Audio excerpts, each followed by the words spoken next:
কাঁথা দিয়ে নির্মিত।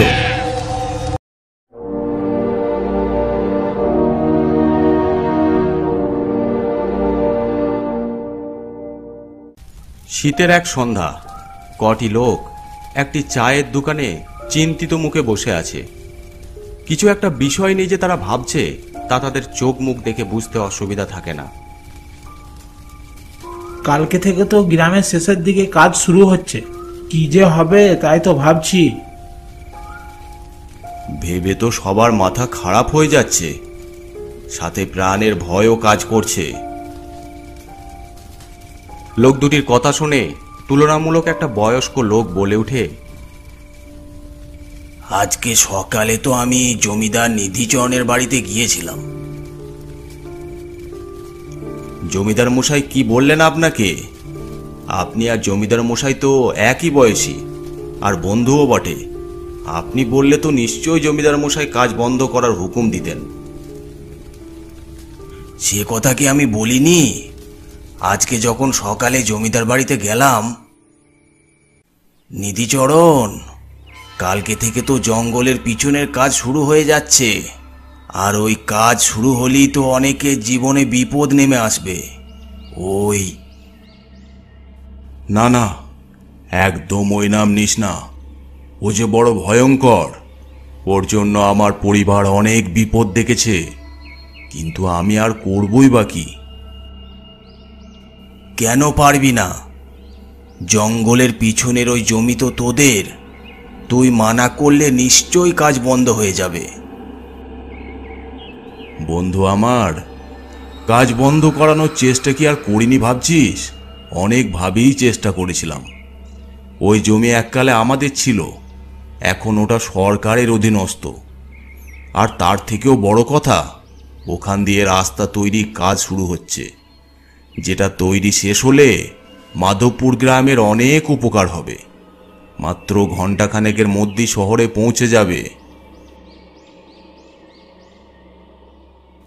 সবই তো বুঝতে পারছি, কিন্তু গ্রামের অনেকেই না জানলেও বা দেখলেও তুই আর আমি তো জানি, আর দেখেওছি যে ওখানে কত বড় বিপদ লুকিয়ে আছে।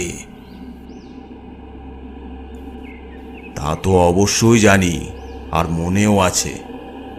আমার পরিবারই তো পরোক্ষভাবে সেই বিপদ ডেকে এনেছিল, কিন্তু এখন আমি চাইলেও কিছু করতে পারছি না।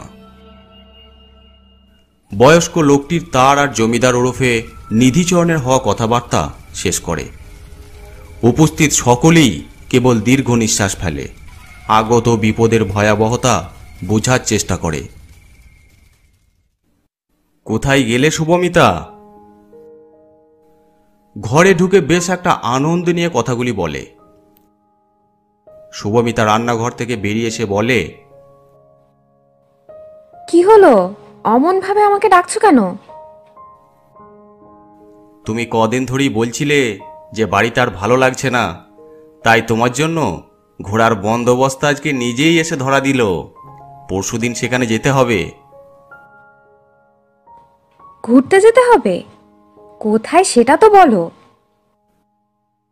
আজকে অফিসের বস হঠাৎ আমাকে ডেকে বলল দিন সাতেকের জন্য মাধবপুরে যেতে হবে। সেখানে নতুন রাস্তা তৈরির কাজ শুরু হবে, তাই জঙ্গল সাফাই হবে। তার তদারকি বা সুপারভাইজ করার জন্য আমাকে ওখানে যেতে হবে। একদম গ্রাম্য পরিবেশ, দেখবে তোমারও ভালো লাগবে। শুনে তো ভালোই মনে হচ্ছে।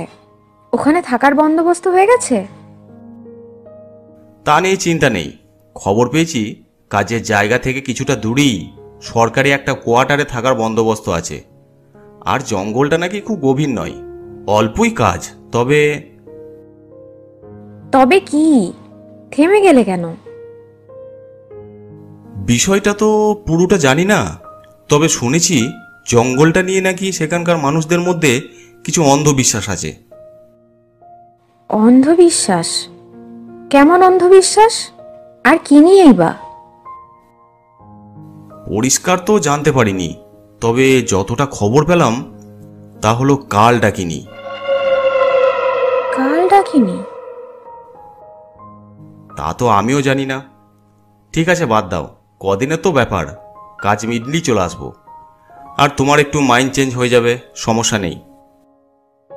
কাল ডাকিনি, নামটা বেশ ইন্টারেস্টিং লাগছে। ওখানে গিয়ে খবর নিতে হবে। তুমি লেখিকা মানুষ, ওই কাল ডাকিনী না কি সব কাল্পনিক নাম, তা দিয়ে গল্প বা উপন্যাস লিখে ফেলো।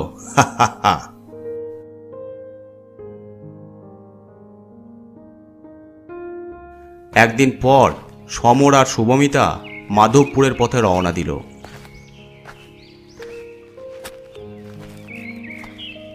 মাধবপুরে যখন সমর আর শুভমিতা পৌঁছায় তখন দুপুর।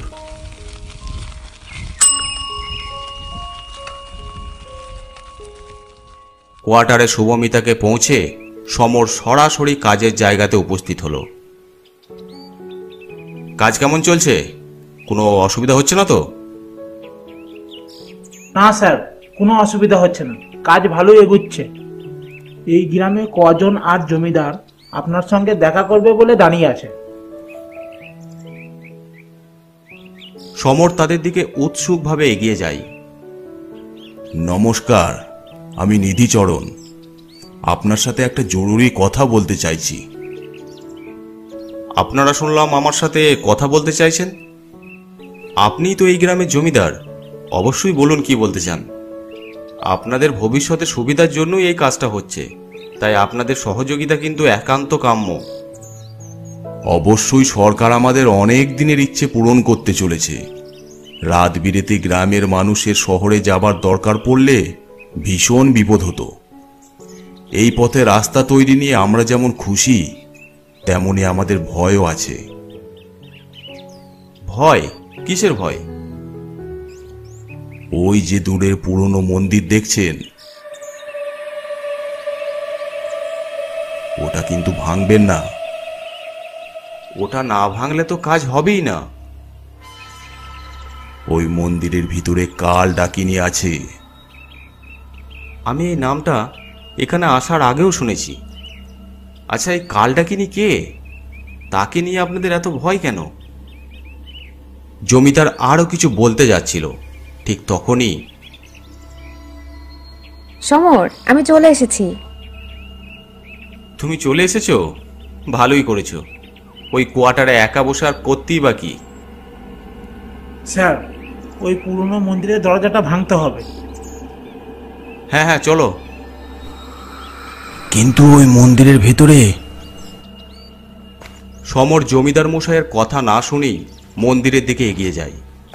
শুভমিতাও সমরের পিছনে পিছনে সেদিকে চলতে শুরু করে।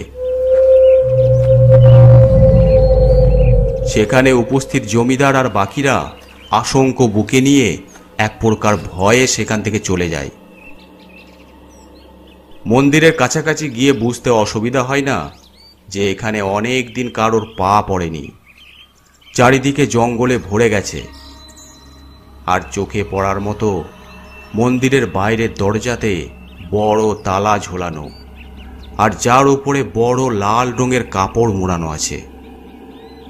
মন্দিরের দরজাটাতে অমনভাবে তালা ঝোলানো কেন কে জানে? মানুষের অনেক সংস্কার বলো বা কুসংস্কার, সেগুলো থাকে, তার জন্যই হয়তো এমন করেছে।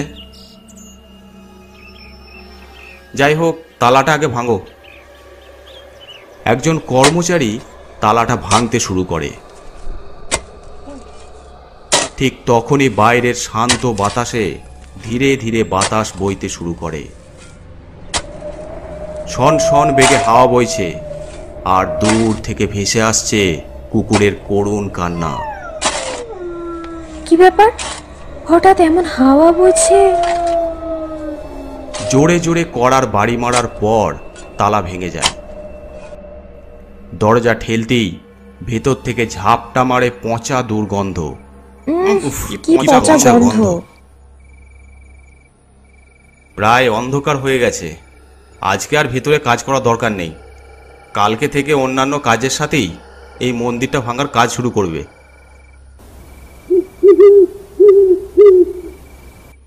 সমর, চলো না একবার মন্দিরের ভিতরটা ঘুরে আসি। অন্ধকারে কি দরকার ভেতরে যাওয়ার? তুমি দাঁড়াও, আমি একবার ঘুরে আসি। না না, একা ভেতরে যেও না, আমিও যাচ্ছি, চলো। তত সময়ে বাইরে অন্ধকার নেমে এসেছে। সমর আর শুভমিতা মোবাইলের টর্চ জ্বালিয়ে মন্দিরের ভিতরে যায়। টর্চ ঘুরিয়ে একবার চারপাশটা দেখে নেয়। ভিতরের দৃশ্য মোটেও সুখকর নয়। বিশেষ করে চোখে পড়ার মতো ঘরের ঠিক মাঝখানে থাকা মূর্তি। কোনো মূর্তি যে এতটা ভয়ঙ্কর হতে পারে তা চোখে না দেখলে বিশ্বাস করা যায় না। গাঢ় কালো বর্ণের গায়ের রং, সাপের মতো চুল, কালো চোখ আর হাঁ করা মুখ, যার দুপাশে বেরিয়ে আছে দাঁত। দেখে মনে হচ্ছে যেন বিশ্বব্যাপী সকলকে নিমেষে গিলে ফেলবে। এটাই কি তবে কালডাকিনী? কি ভয়ঙ্কর চেহারা! এখানে রাতে থাকাটা ঠিক হচ্ছে না, চলো এখান থেকে। হ্যাঁ, তাই চলো।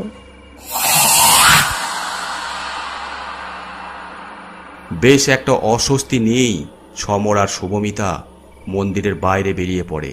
সমর একজন কর্মচারীকে বলে, তোমার থাকার বন্দোবস্ত হয়েছে তো ঠিকঠাক? হ্যাঁ স্যার, সব ঠিক হয়ে গেছে। আচ্ছা, আর একটা কথা, রাতে জিনিসপত্র পাহারা দেওয়ার জন্য এখানে যারা থাকবে তাদের অবশ্যই বলে দিবে মন্দিরের দিকে যেন না যায়।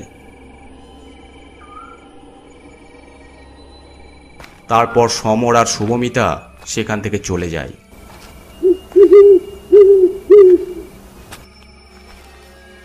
কোয়ার্টারে পৌঁছে খাওয়া দাওয়া সেরে ঘুরে ফিরে সেই মন্দিরের কথাই আসে। একটা মন্দিরের মূর্তি যে এতটা ভয়ঙ্কর হতে পারে তা চোখে না দেখলে বিশ্বাস করতেই পারতাম না। ওই মন্দিরটা যে কে বা কেন তৈরি করেছিল তাই একটা রহস্য। দেখি কালকে সকালে খবর নিতে হবে। ঠিক আছে, এখন শুয়ে পড়ো, অনেক রাত হয়ে গেছে। শীতের রাত অনেক গভীর হয়েছে, চারিপাশ শান্ত। মন্দিরের বাইরে কাজের জায়গাতে দুটি লোক পাহারা দিতে দিতেই ঘুমে মগ্ন। হঠাৎ একটা বিকট হাসির শব্দে দুজনের ঘুম ভেঙে যায়। একটা হাসির শব্দ এলো না? আওয়াজটা তো ওই মন্দিরটা থেকেই আসছে। চল তো ওখানে গিয়ে একবার দেখি চোর এলো নাকি। কিন্তু মন্দিরে যেতে মানা আছে তো। আরে ধুর, আগে গিয়ে দেখি না কি আছে। আবার ভেসে আসে এক বিকট হাসির আওয়াজ। তারা দুজন টর্চ হাতে মন্দিরের দিকে এগিয়ে যায়। ধীরে ধীরে মন্দিরের ভিতরে ঢুকে টর্চের আলো মূর্তির ওপর ফেলতেই চমকে ওঠে। কোথায় মূর্তি, তার বদলে জীবন্ত এক ভয়ঙ্কর চেহারা, যা আরো ভয়ঙ্কর হয়ে উঠেছে মুখের দুপাশে লেগে থাকা রক্তে। এসেছিস তোরা? কতদিন মানুষের কাঁচা মাংস আর তাজা রক্ত খাইনি। আয় এদিকে আয়। কতদিন পরে আমাকে জাগালি তোরা।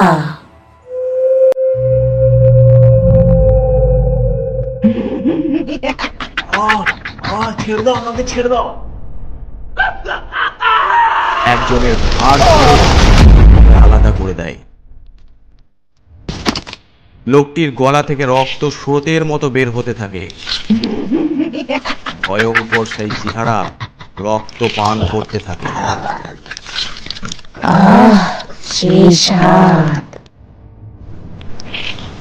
এ কি, এ তো কালডাকিনী। এই দৃশ্য দেখে অন্য লোকটির হাত থেকে টর্চ পড়ে যায়। চিৎকার করে সেখান থেকে ছুটে পালাতে যায়। বাঁচাও, বাঁচাও, বাঁচাও। তোদের কেউ বাঁচাতে আসবে না, আয়। কিন্তু পালাতে গিয়ে দেখে ভয়ঙ্কর চেহারাটি ঠিক তার সামনে দাঁড়িয়ে।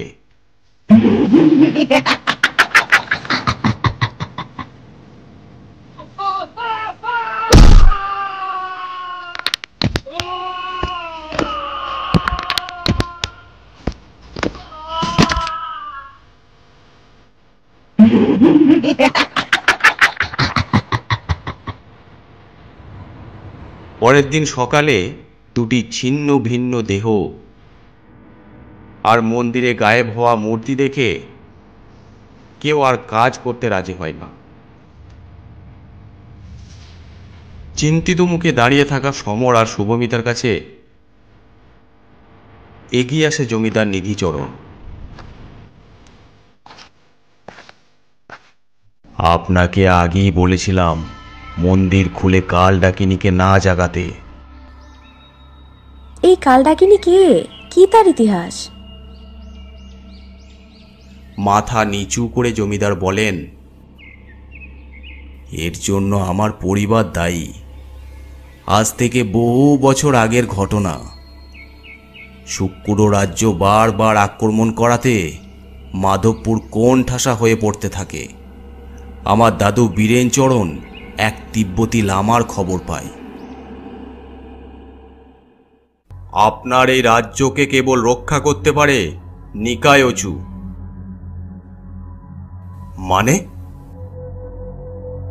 মানে যাকে আপনাদের ভাষাতে বলে কাল ডাকিনী, সে হলো অন্ধকার জগতের দেবী। এক গূঢ় মন্ত্র আর নরবলি দিয়ে তাকে জাগাতে হয়, আর সে একবার জাগলে সেই আপনার রাজ্যকে রক্ষা করবে, কারণ সেও রক্ত চায়। আপনার রাজ্যের কাছাকাছি কেউ এলেই কাল ডাকিনী তাকে মেরে ফেলবে। তার জন্য আগে কাল ডাকিনীর মন্দির তৈরি করতে হবে, আর পরিস্থিতি ঠিক হলে সেই মন্দিরই আবার মন্ত্র দিয়ে কাল ডাকিনীকে অন্ধকার দুনিয়াতে পাঠাতে হবে। এইভাবেই মাধবপুর রক্ষা পায়। কোনো রাজ্য ভয়ে আর কোনোদিন আক্রমণ করার সাহস পায়নি। তবে লামা এও বলেছিল, ভুলেও কেউ ওই মন্দিরের দরজা যেন না খুললেই মৃত্যু নেমে আসবে। সব কথা বলে নিধিচরণ চুপ করে। আমি নিজে একজন লেখিকা হয়েও কল্পনা করতে পারিনি কালডাকিনীর অস্তিত্ব থাকতে পারে। এর থেকে মুক্তি পাওয়ার কি কোনো উপায় নেই? এই মন্দির না হয় আর ভাঙা হবে না, সে আমি অপুর মহলে কথা বলে ঠিক করে নেব। খুব তাড়াতাড়ি কিছু না করলে এই মাধবপুরের কেউ রক্ষা পাবে না। প্রতি রাতে ওই কাল ডাকিনীর কবলে পড়ে অনেকেই মারা যাবে। সেখানে উপস্থিত একজন গ্রামের মানুষ এগিয়ে এসে বলে, জমিদার মশাই, এখন একমাত্র শৈলেশ্বর ওঝাই আমাদের বিপদ থেকে রক্ষা করতে পারে। একদম ঠিক বলেছ। এখনই শৈলেশ্বর ওঝাকে খবর পাঠাও। আজকে রাতের মধ্যেই কোনো উপায় না করলে রক্ষে নেই। তোরা কাল ডাকিনীকে জাগিয়ে বড় ভুল করেছিস। ও খালি হাতে সহজে যেতে চাইবে না, কাউকে না কাউকে নিয়ে যেতে চাইবি। আজ রাতেই কিছু করতে হবে। গভীর রাতে শৈলেশ্বর ওঝা মন্দিরের বাইরে মৃত লাশের ওপর বসে মন্ত্র উচ্চারণ করতে শুরু করে। কাল নাই বিনাশয় রক্ষায় স্বয়ং সায় মুক্তায় নিহসন্তং। মন্ত্র উচ্চারণ করতে করতে ঘন কালো অন্ধকার থেকে বেরিয়ে আসে, এ কি তুমি? আমি ওরফে শুভমিতা। আমি একেও সঙ্গে নিয়ে যাব না, এই নিষ্পাপ মেয়েটির কোনো ক্ষতি হতে দেব না। আর এটা তোর ছলনা তাও জানি। শৈলেশ্বর ওঝা হোমকুণ্ডে ঘি ফেলে, আবার মন্ত্র পড়তে শুরু করে। কাল নাই বিনাশয় রক্ষায় স্বয়ং সায় মুক্তায় নিহসন্তং। ছেড়ে দে আমাকে, তা না হলে সবাইকে শেষ করে দেব। চারিপাশে প্রবল বাতাস অগ্নিকুণ্ড নেভানোর চেষ্টা করে, কিন্তু শৈলেশ্বর ওঝা মন্ত্র বলা থামায় না। একসময় কাল ডাকিনীর ভয়ঙ্কর চেহারা মন্দিরের ভিতরে অন্ধকারে হারিয়ে যায়। আর মন্দিরের দরজা সজোরে বন্ধ হয়ে যায়। তখন সকাল হয়ে গেছে। শৈলেশ্বর ওঝা আবার মন্দিরের দরজায় তালা লাগিয়ে দেয়। আর কোনো ভয় নেই, তবে এই মন্দিরের তালা যেন ভুলেও না খোলা হয়। রাস্তা তৈরির কাজ পরে চালু থাকলেও মন্দির ভাঙার কথা আর ভুলেও ভাবা হয়নি।